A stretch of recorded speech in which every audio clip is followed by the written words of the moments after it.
الله أكبر الله أكبر الله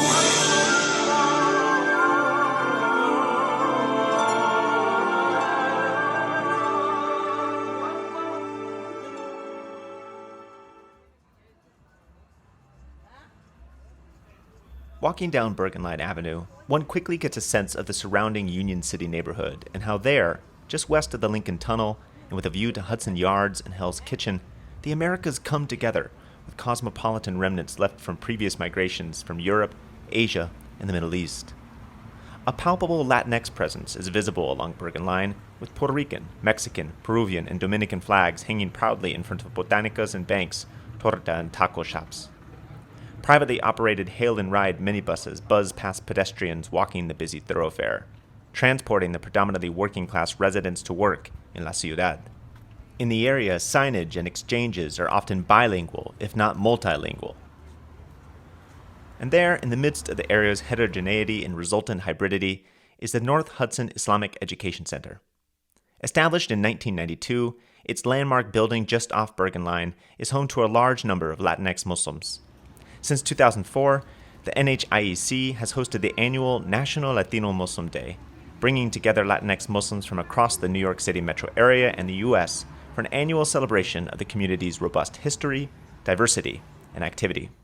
Journalist, activist, and proud Puerto Rican Muslima Wendy Diaz wrote how the NHIEC has been catering to their growing needs by providing simultaneous Spanish interpretation of Friday sermons, an annual Hispanic Muslim Day for the past 2 decades, and continuous educational programs specially geared towards Spanish speakers and new Muslims of Hispanic heritage.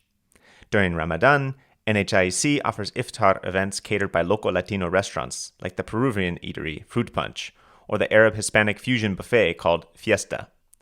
They also host potlucks in which Latino Muslim converts and veterans alike breakfast by sharing their country's typical dishes. The mosque is decorated with streamers, balloons, and flags from all 21 majority Spanish-speaking countries. The NHIEC acts as a significant node in the U.S.'s Latinx Muslim landscape. In that respect, it joins locales both closer to home in New Jersey and New York and those farther away in places as diverse as Texas and Florida, California and Puerto Rico, not to mention those online like the Latino Muslim Facebook group or Boricuas Embraced by Islam. Together, these sites and spaces form a complex matrix within which Puerto Rican converts to Islam, who make up a quarter of the Latinx Muslim population in the U.S., craft their cosmopolitan identifications and create community alongside Muslims of various ethnicities and backgrounds. In his poem AmeRícan, Jesus Abraham Tato Laviera richly portrays the positives and protestations of biculturalism, bilingualism, and the broader borderlands experience of New Ricans and other Puerto Ricans living in the continental U.S. Part of their experiences and circumstances, Laviera wrote, involves developing the skills, sensibility, and artistic ability to recreate new identifications and socialities out of the marginalized miscellany that is their intersectional, multiracial, and bifurcated lives. We gave birth to a new generation, AmeRícan. It includes everything imaginable, you name it, we got it society. We gave birth to a new generation. AmeRícan salutes all folklores, European, Indian, Black, Spanish, and anything else compatible. In general, Laviera's poems wrestle with themes of cultural identity, race, language, and the persistent sense of estrangement and precarity that being AmeRícan represents. Interwoven throughout his works, of which this poem, AmeRícan, is perhaps prototypical, is the constant feeling of belonging neither here nor there, in one's country of residence or homeland, in one's adopted sociality or that of their birth. Or, as Puerto Ricans who feel like foreigners wherever they are and who seek a place for themselves often say, they are ni de aquí, ni de allá. This sentiment pervades Puerto Rican Muslims' lived experience. This is the story of how Puerto Rican Muslims feel their way through the experience of being quadruple minorities, Puerto Rican among Muslims, Muslim among Puerto Ricans, and both Puerto Rican and Muslim in the shadow of American empire. Told through their own voices, it offers a window into their experiences as simultaneously part of, and yet marginalized from, each constituency they identify with. In short, it's about how they take the accent from the altercation and feel their way through the daily experience of diversity and difference. The focus is on the everyday ideas, values, and objects that Puerto Rican Muslims wield to navigate their experience of marginalization and how their effective encounters help construct a sense of shared identity and Puerto Rican Muslim peoplehood amid multiple marginalizations and latent oppressions. In Islam, right? Islam, history has proven that Islam has perhaps is the religion with most cultural adaptability in the planet. Islam proven cultural adaptability really welcomes people from all cultures, all sorts of life. And that is the situation we experience as Puerto Ricans and Hispanic Muslims. Perhaps there are few people that do not do that, right?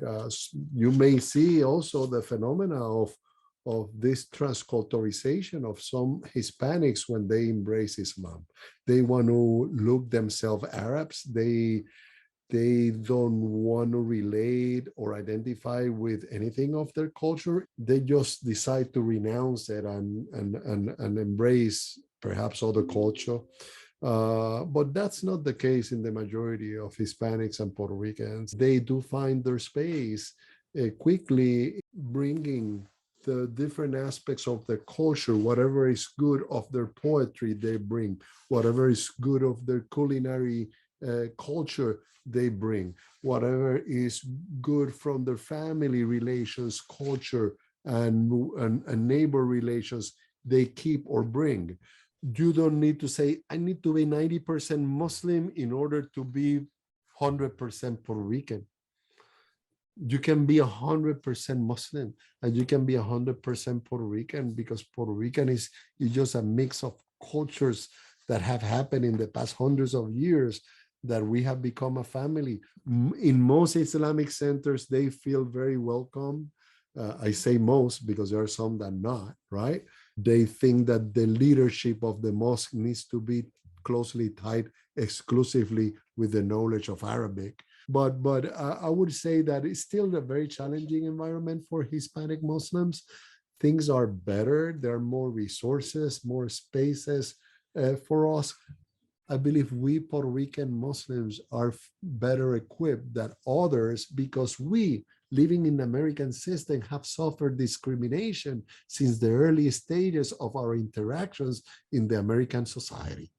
That we have not always been accepted as fully American, even if our children and men were dying in the wars to defend this country. Even if we send our people by the thousands to be killed at wars, dressed in an American uniform, still people say, you're not American. You should not be a Supreme Court justice like Sonia Sotomayor, or you should not be take this position as a mayor, as a leader, as a governor, as a senator. So those spaces in this country, you always have to look for it and make your space. Spaces are not a red carpet that, hey, you're Muslim, you know what? This is a country where freedom of religion is respected. Here's a red carpet for you to go to mosque and practice freely. No, that we need in that aspect, in the political aspect, in all aspects, make our spaces. And that's something that we as Puerto Ricans had experienced before. My name is Lisa Padovani Oms.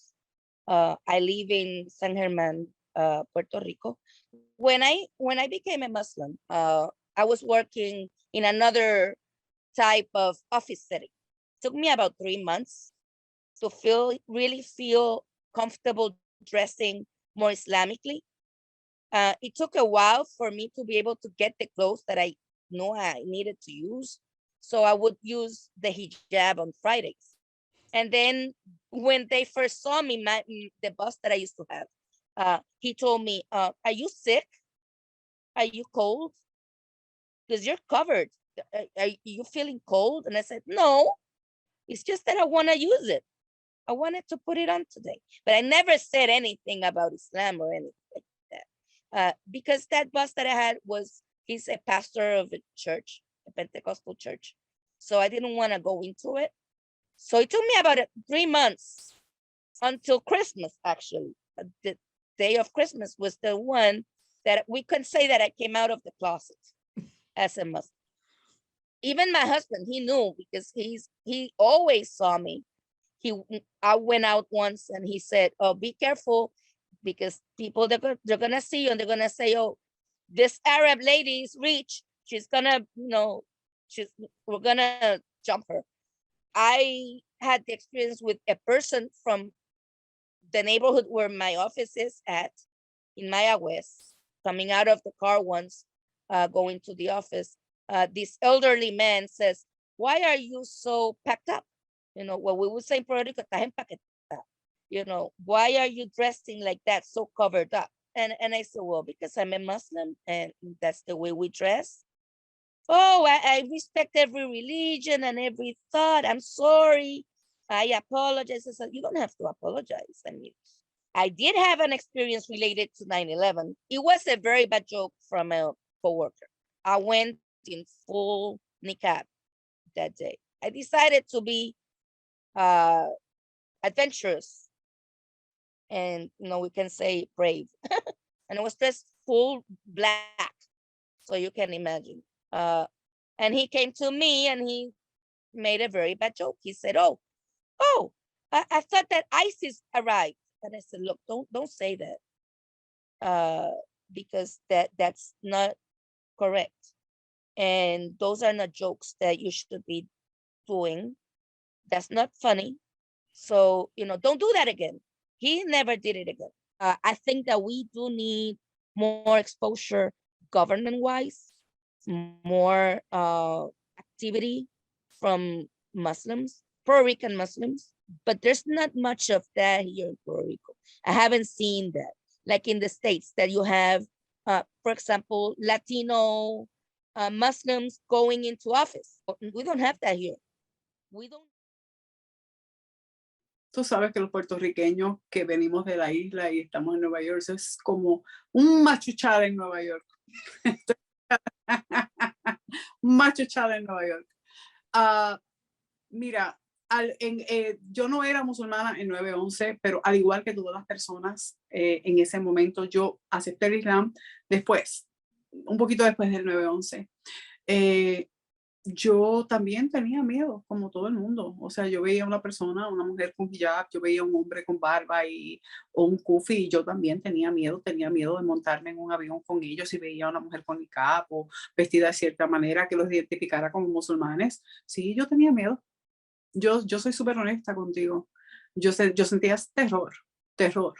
Al principio yo asustaba a mi familia. Al principio yo los hacía correr, créeme.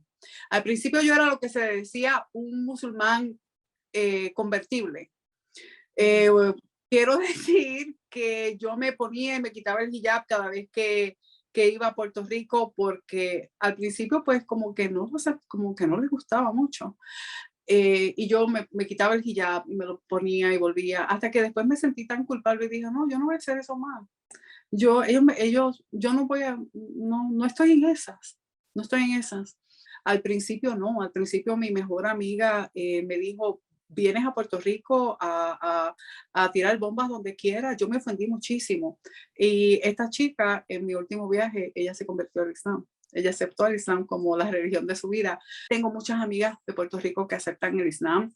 Estas mujeres, yo no puedo representarlas porque es que no tengo palabras para describir la grandeza y cómo yo admiro a mis hermanitas puertorriqueñas, que son musulmanas, que usan el hijab en las escuelas porque son maestras, que usan el hijab en una corte porque son abogadas, que usan el hijab en cualquier lugar donde van, que son personas que hablan del Islam, que dan dawah, que aman al Islam dentro de una cultura que es bastante fuertecita, señores, porque los puertorriqueños, desafortunadamente, sin saber, sin pensar, sin estudiar, sin saber lo que nosotros pensamos. Entonces, es mi identificación de mujer musulmana. Le digo, tú sabes, tú andas con la cruz, ¿no? tú usas la cruz, pues eso te identifica como cristiano, pues esto te identifica a las mujeres musulmanas. Le dije yo, y me encanta cuando yo hablo español y la gente me pregunta que si soy hispana y también, o sea, cuando se confunden y cuando digo, no, yo soy netamente puertorriqueña.